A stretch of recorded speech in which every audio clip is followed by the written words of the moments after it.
Kevin Kemp was an up-and-coming musician in the LA nightclub scene. I think I was seduced by the lifestyle. I started selling dope and making money. Eventually became my own best customer and started smoking up my product and smoking up my profits, and it was downhill from there.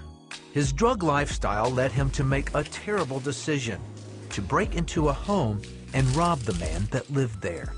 Eventually, we were loaded, and to get more money, we went in the house on him. Kevin kept watch outside while the others attacked the man inside. Looking through the window, and there was an altercation in the house. I seen him go down, and we left. That night, Kevin went back to check on the man they robbed. But when he got there, he found him dead. He called the police but fled the scene. Eventually, police brought him in for questioning. They asked me what happened, and I don't know. I wasn't there. Your story's not adding up. You need to tell us something. You need to tell us more than you're telling us. Eventually, Kevin confessed to the murder. Even though he didn't actually kill the man, he felt responsible since he planned the robbery. I feel like I set him up. I did set him up. And if I had not been for that, nothing ever would have happened. And he'd still be here if it wasn't for me.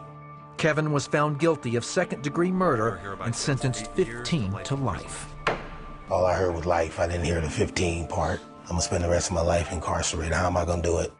Kevin's girlfriend, Brenda, was devastated. They had 2 children, and now she would have to raise them alone. I didn't think he would ever see the light of day. I was really worried about his survival. And the kids growing up, especially my son, without his dad being here. When I got sentenced, she come and told me that, if you dedicate your life to me and your son, I will do as much of this time with you as I can. Brenda and Kevin married in a prison waiting room. But life inside was rough for the first-time offender.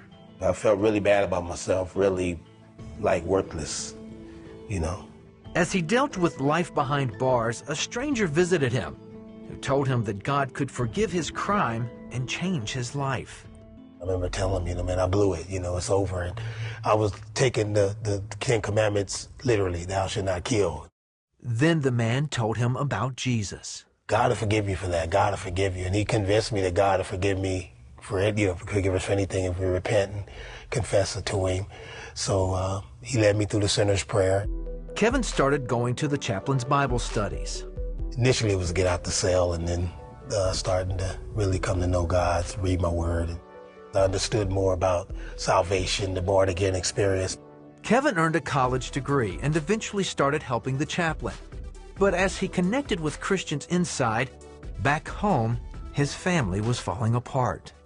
I had asked myself, who am I? What is it that I want? Why am I really doing this? Am I doing this for myself, for the kids, for Kevin?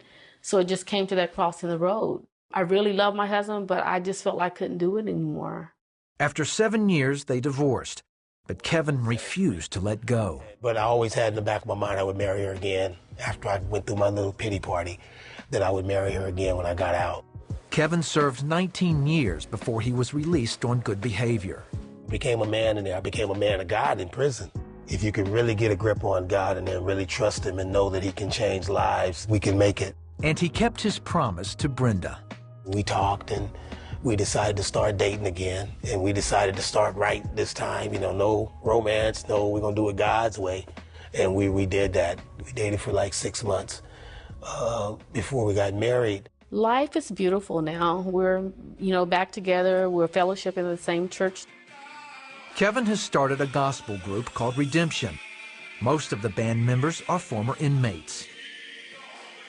The music is really secondary. It's about becoming men of God, understanding discipleship. That's what God's been giving me lately, that men need to be discipled.